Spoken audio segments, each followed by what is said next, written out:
Hi, everybody. I'm Brittany Lewis, a breaking news reporter here at Forbes. Joining me now is Richard Goldberg, Senior Advisor at the Foundation for Defense of Democracies. Richard, thanks so much for coming back on. Of course. You and I talk every couple of weeks about where we are in the Israel-Hamas war. As we sit here right now, we're about 11 months in, and we had a really heartbreaking update over the past week. 6 hostages were killed in Gaza, including an American citizen, Hirsch Goldberg, Poland. This moment has been described to me as a real turning point. Can you talk about the moment we're in right now? Yeah, I think it's important to have two different parallel tracks that unfortunately intersect throughout this. We've talked about, and that, of course, is the military track against Hamas itself and the rest of the Iran terror axis, and sort of what does the progress there look like 11 months in. And then, of course, there is the hostages and the devastating news that 6 were executed by Hamas, even though the Israelis and the Americans thought that they were close to having a deal with Hamas. And in fact, Hamas, we've now learned, pulled away from the table during negotiations last week, moved goalposts, and then executed 6 hostages. First, look at the military side and the counterterrorism side. I think important to realize that Hamas is under an enormous amount of pressure here. This is not the same organization that it was 11 months ago. Certainly, they've had an enormous number of fighters killed, so the terrorists on the ground, at least half potentially their fighting force wiped out. You have seen their major leaders taken out. Obviously, we know about Ismail Haniyeh, who usually had lived in Doha, Qatar, while he was in Tehran, being killed, most likely in an Israeli action. But of course, others in Gaza as well. Mohammed Daif, the key lieutenant, the number 2 to Yahya Sinwar, who is still at large. We've seen other Hamas leaders in Lebanon taken out with direct strikes. We've also seen key leaders of Hezbollah taken out. The chief of staff, Fuad Shukr, also described as the Qasem Soleimani of Hezbollah, that same night that we saw Haniyeh taken out. A lot of the senior leaders of the special forces of Hezbollah taken out as well in southern Lebanon. But if you go back to Hamas there, Hamas increasingly looks like an organization on its last legs. It's running out of territory, it's running out of tunnels, it's running out of leaders and commanders and battalions and people who can actually create a fighting force with some semblance of command and control. And Israel continuing to keep the military pressure on what remains in Gaza, while now picking up the pressure on what exists in the West Bank. Another major area really not reported on for 11 months, but where the IDF has been conducting almost daily raids against Hamas Islamic Jihad cells, now really increasing their operations there in the last few days with intelligence that they were going to face a wave of suicide bombings and car bombings of what Iran was planning out there. I think you put that picture together, plus the Israelis taking the Philadelphia corridor, that's that key area that separates Gaza from Egypt, discovering hundreds of tunnels underneath that border that Hamas had used to resupply weapons, obviously not just before October 7th, but ever since October 7th, until the Israelis went into Rafah, that southernmost city, and took the border. And so if you're Yahya Sinwar right now, the hostages are it. That's your leverage. That was always your leverage from the beginning, your ace in the hole, should you be up against the wall in your 11th hour. And I think that 11th hour is closely arriving. And it could be either why you are seeing desperate, horrific, evil moves like executing hostages from Sinwar, because maybe he knows and understands that if the pressure continues, if Israel continues to move in towards where he is hiding, that they will find some other hostages, hopefully alive. Obviously, one was found alive before this horrible tragedy, before this horrible nightmare. And that they might, in fact, collapse and find Sinwar himself and take him out. So he is now probably thinking about his last plays. Obviously, it's a wider network, what Hezbollah is doing in the north, what the Houthis do in Yemen, what Iran does out of Tehran, running this entire playbook for their access. It's all pieces that we can't move apart. But you're right. At the same time, you have the devastating emotional impact, the psychological impact, the human impact of what is happening to hostages who have been taken for 11 months almost, who have not come home, who are being executed in captivity, what the anguish is to the family members who are watching this happen, who just want their loved ones home, who don't know who to talk to, don't know who to scream at, so they go to the streets and scream at their own government to say, please help us, please do more. And of course, Hamas wants to see that. That's why they're doing it. They want pressure on Israel internally and externally as part of their last hurrah to try to save themselves, their Hail Mary in their 11th hour. So let's talk about that last part first. Thousands of people in Israel have taken to the streets protesting Netanyahu, his leadership, saying that he's not doing enough to get the hostages home. They want a ceasefire deal with the hostage release immediately. What do you think this loss in confidence in Netanyahu is going to do for the war? Well, I think, remember, Israeli politics are in many ways less stable than they are here in the United States. And so anybody who already sees our politics and says, whoa, what is American politics doing today? You ain't seen nothing compared to Israeli politics. And so street protests, demonstrations, anti-government moves, this has been going on for months and months and months before October 7th. And so the politics of Israel is such where it's a democracy, it's a parliamentary system, it's coalition governments, it's very, very tricky stuff. There's wide emotions. You know, if you go to Israel ever, you want to learn what's going on in the political situation, you just get in a cab. Your cab driver will only talk politics with you. It's like the greatest joke about visiting Israel. Like the politics of Israel, it's just like nothing like we have here in America. And that is to say, as Americans, we can't fully appreciate what Israelis are going through. This is their country, it's their democracy. There are layers and layers of politics that may have nothing to do or everything to do with the conflict, with the hostage situation that combines with the psychological warfare of Hamas at this moment. We, however, do have the ability to zoom out as Americans and say, who is right here, who is wrong, who is evil, who is good, who is the bad actor, who executed the hostages, who sponsors and enables the people who executed the hostages, and what leverage do we have over them? Israeli politics are going to have to sort themselves out. We can't dictate to them how that's going to work and who takes to the streets and who says what and who accuses who of what. What we do have the ability to say is Israel is a democracy. Hamas is a brutal terrorist organization that just executed an American hostage. Countries like Qatar and Egypt and Turkey and Lebanon and most obviously Iran are responsible equally with what Hamas has done. And we should be using all the levers of our power not to pressure the democracy, but to those sponsors of Hamas.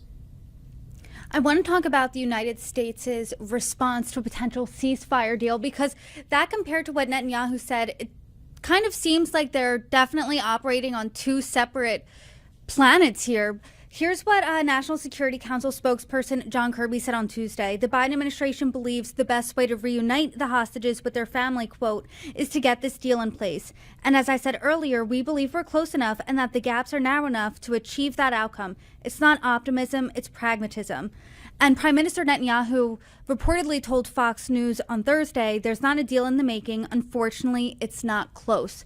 What do you think about these two different messages coming out of the United States and Israel? I think that the American government has been pursuing a strategy for months that was never going to succeed. And many of us who criticized it have said, stop legitimizing Hamas as some credible negotiating partner. Stop looking at this like it's a business deal, like you're actually going to get Hamas to be serious and to make a deal at some point. Start treating it like the terrorist organization that it is. Back up our ally Israel, give them everything it needs, send the message to Hamas that Israel has our full support to do whatever it's going to do to you. And in the meantime, put enormous pressure on the sponsors and enablers of Hamas. And maybe that's signaling to Hamas that we are not going to save them by pressuring Israel to surrender, and that we, in fact, are going to bring the hammer down on all of their sponsors, close off the oxygen that Sinwar has, both physically through the Egyptian tunnels and also financially from Qatar or from Iran, that we would actually support operations to go after Hamas leaders wherever they live, whether they're in Lebanon, whether they're in Turkey, whether they're in Qatar, etc. That might actually achieve something. You might actually get the hostage deal you're looking for. And I think they kept up this fiction, maybe believing it themselves, convincing themselves that this deal was possible in some sort of naivete.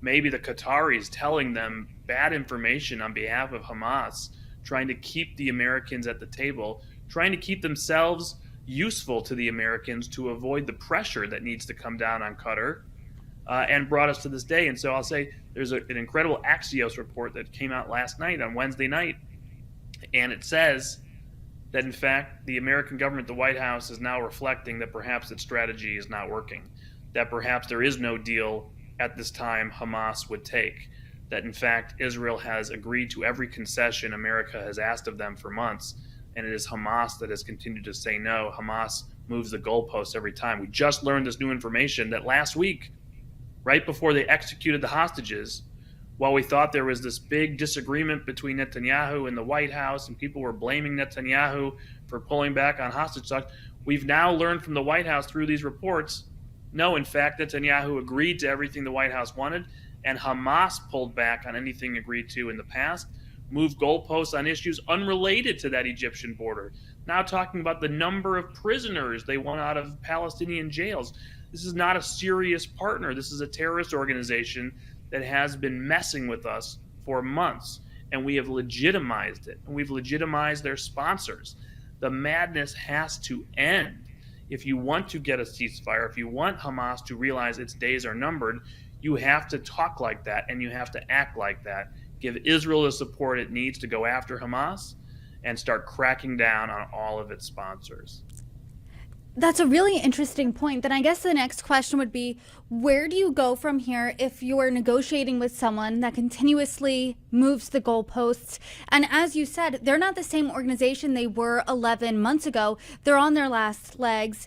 It's not the same. So where do the negotiations go if they're not really coming to the table? Well, I think you need to signal maximum support for Israel to do whatever it needs to do to capture or kill Sinwar. There should be maximum rewards published for information that leads to his capture or death. We have seen now an indictment unsealed by the Justice Department this week in the wake of the execution of the American hostage. Why this was not unsealed for months is a good question. This was apparently filed in February under seal, only now unsealed. Several of the people indicted already dead, killed by the Israelis, but several on there not dead, including Sinwar. There's no public reward from the United States for the capture of Yahya Sinwar. You would think that we would want to back some massive reward with Israel and campaign around Gaza. Give us tips. We will relocate you. You can get $50 million, $100 million. Think about how much money that saves, let alone lives that saves in the long term, by incentivizing people to save themselves and turn on a dying leader. There are other people who are hiding out in Beirut. Lebanon is a recipient of our foreign assistance. We have somebody who's under indictment. We talk to Lebanon all the time. We fund their military. Why is this person allowed to hang out in Beirut? We have another person who's still hanging out in Qatar and making speeches in Turkey, a NATO ally. Why are these people allowed to walk the earth freely? They're under indictment from the United States, apparently. What are we doing to capture them or kill them? I think we need to bring financial hardship on the Qataris, on the Turks, and on the Egyptians to step up to the plate here. If all of these things come together and we show the Iranians that they pay a price as well for their client murdering, executing an American hostage, if we go talk to the Chinese and say, hey, we hold you responsible too. Oh yeah, China's the one that's importing all the Iranian oil that we're not cracking down on. China's the one that's been cozying up to Hamas these past few months. Why don't we start saying to the Chinese, we're going after your state-owned enterprises that are involved in importing Iranian oil. We're going to be taking it to you, to the Iranians, to the Qataris, to the Turks, to the Egyptians, to the Lebanese, and we will support the Israelis in hunting down Sinwar and the rest of the Hamas operatives. You make those statements publicly from the White House, I imagine you will see a change on the ground. Tuesday, 6 leaders, you mentioned this, of Hamas were charged with terrorism by the DOJ. What are your thoughts on that? Do you think, A, I think I know your answer, you don't think it's enough, but is it enough? B, do you think it's performative? What does this look like? Well, it's not performative. I mean, this should happen. 32 plus Americans were murdered on October 7th. Several more were taken hostage. They've now executed an American citizen in captivity. These people should be indicted. But they shouldn't just be indicted in absentia. They should be hunted down. There should be rewards for their capture or to be killed. They should be taken into custody, extradited to the United States if they are in countries that are supposedly allies of ours or partners of us. I mean, the Qataris, we have an air base that's just down the block, basically, from where one of these Hamas leaders that's been indicted is living. Are you kidding me? There's drones at that base, by the way. I mean, we let him just live a life of luxury and fly over to our NATO ally, Turkey, to give speeches threatening more October 7th. This, of course, is Khalid Mashal. I mean, there's somebody who's just hanging out in Beirut, where we're sending millions upon millions of dollars every year to fund their military. And we have an envoy from the White House, Amos Hochstein, that's flying in and out of Beirut every couple of weeks, talking to the Lebanese government. And this person, who's now indicted by the U.S. government, isn't turned over. Yes, this, of course, should happen. I'm glad it happened. It should have happened months ago and been unsealed months ago. But what else are we doing to actually bring these people to justice, to support the Israelis, to bring many others to justice, and then to hold the countries accountable that are still supporting Hamas? And one of those countries, the biggest country, is obviously Iran. And whenever you and I talk, the conversation always goes back to Iran. As you said earlier, Hamas is on its last legs. It's not the same organization it was 11 months ago. Wouldn't you think Iran would want a negotiation or a deal, a ceasefire deal? Where are they when it comes to that? Yeah, it's a great question to ask because it allows us to zoom back out and look at the full picture here in the Middle East. Okay, so we have 7 fronts in the Middle East where Iran is fighting Israel, where they have attacked Israel and continue to wage war since October 7th. You have Iran itself. Obviously, they have the threat of ballistic missiles and cruise missiles and drones. They have their nuclear program. We're sitting here right now still waiting potentially for some massive missile threat coming from Iran that they haven't delivered yet, but they say still might come any day. We have obviously seen a daily barrage of dozens, if not hundreds sometimes, of rockets, missiles, and drones coming from Hezbollah in southern Lebanon into Israel. We have evacuated towns along the Israeli border with Lebanon now for almost 11 months. We have massive terror cells that are being taken on right now by the Israelis in Judea and Samaria or the West Bank, where Iran has been funding big Hamas, Islamic Jihad, and other cells there to launch all kinds of terrorist attacks based out of the West Bank itself, inside the Palestinian territory there. You have the militias, of course, still in Iraq and Syria. You have the Houthis blowing up oil tankers in the Red Sea still, nonstop. We have 2 carrier strike groups in the region, and yet we can't stop the Houthis from firing missiles and hitting oil tankers, including this week. 2 more being hit, including one from Saudi Arabia. Then, of course, you have Gaza and Hamas there as well. And so what is Iran's game here? They don't want a deal. They want Israel squeezed. They've built a ring of fire, and they continue to tighten and tighten and tighten that ring. They want to stay between hyper-escalation, which could provoke a massive response against them, either from Israel, more likely, or less likely from the United States if they go too far, and actual de-escalation, which would be a ceasefire. Why? Because when you stay in that middle section of Israel getting squeezed, you allow the international community, allow the UN to come forward and blame Israel, put pressure on Israel. You have the Biden administration blaming Israel. Bibi Netanyahu needs to do more to get a ceasefire. Meanwhile, Iran gets to keep waging war on 7 fronts, squeezing the Israelis. United Airlines, American Airlines, Delta Airlines, today, not flying to Israel. By the way, outrageous, completely outrageous. Lufthansa Group has restarted flights since the original Iran threat a few weeks ago. The American carriers are refusing to fly to Israel, even though El Al flies on a daily basis and never stop. The airspace is open. No airport has been targeted. No airplane has been targeted, thank God, until now. And it would be very foolish of this enemy to try that because, my God, the response of the United States would be enormous. But this is now an economic impact on Israel that Iran is enjoying, because they're staying in this middle ground. No actual deal, but no hyper-escalation to prompt a retaliation inside their borders. And remember, I'll close with this, the clock keeps ticking on the nuclear program while all of this is going on. This remains the weapon of mass distraction from their pursuit of a weapon of mass destruction. And we should be getting very worried about where they are on that progress, because every report that's come out in the last few weeks says they're not just creating more and more of the fissile material potential to build a nuclear bomb, that high enriched uranium. They are working on the bomb itself with computer modeling towards a weapon that is a change in the assessment of the intelligence community for many, many years. We should be very alarmed at their progress on the nuclear side while all of this is going on, which I think is their entire intention. So there's obviously a lot of moving parts. As you said, doesn't look like there's any deal coming to fruition anytime soon. So what exactly are you looking out for next?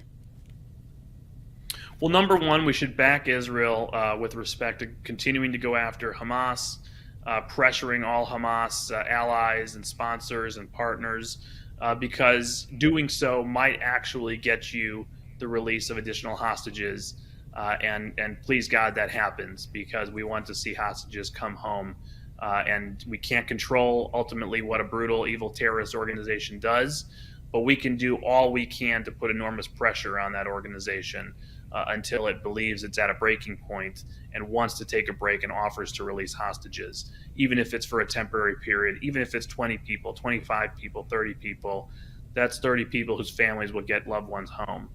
And so we'll continue to work on that. But that's how you work on that. It's not by just saying we need a ceasefire and pressuring Israel to get one with no deal in sight. You then have to look at the rest of the axis. You have to make sure you're putting pressure at the top, the head of the octopus on Iran, making sure we're cracking down on their revenues, making sure they're paying a price for all of this, and then go after the rest of their terror tentacles, giving Israel all the munitions it needs to prepare for a potential escalation against Hezbollah in southern Lebanon. There's no way a democracy can continue to have part of its country evacuated indefinitely. The state of Israel has been shrunk de facto by the threat of Hezbollah over the last 11 months. Imagine a state the size of New Jersey, that's how big Israel is, and Bergen County has been evacuated for 11 months and nobody can go back. Who would stand for that in the United States? It's crazy. You, of course, would say, drive these terrorists away from our border so that we can go back home and make sure we actually have borders. That is going to have to be something the Israelis do at some point. We need to stop the Houthis from firing like mad into the Red Sea. We don't hold the Houthis accountable. There is now an interview just in the last couple of weeks from the former commander of the carrier strike group that was out there for months fighting the Houthis and their constant daily attacks. And he says he was under orders from Washington not to over-escalate the response against the Houthis so as not to provoke Iran. We need to understand that. I mean, we're talking about missiles flying every day, commercial traffic being halted. That is not something we can stand for because China's watching it all. Russia's watching it all. And they're looking at us saying 2 carrier strike groups indefinitely in the Middle East, and you can't even reopen the Red Sea to traffic without missiles flying? So that's going to have to be something that's dealt with as well. And ultimately, the nuclear program in Iran, this is a strategic threat, not just to the region, but globally to the United States. When you think about Iran working with Russia, working with China, working with North Korea potentially, having nuclear weapons is a game changer for the world. It cannot be allowed to happen. It has to be a very high priority right now. Well, there's certainly a lot to look out for. Richard, per usual, I appreciate you coming on, sharing the updates, sharing your insights. Thank you so much for joining me. I hope you can come back soon. You bet.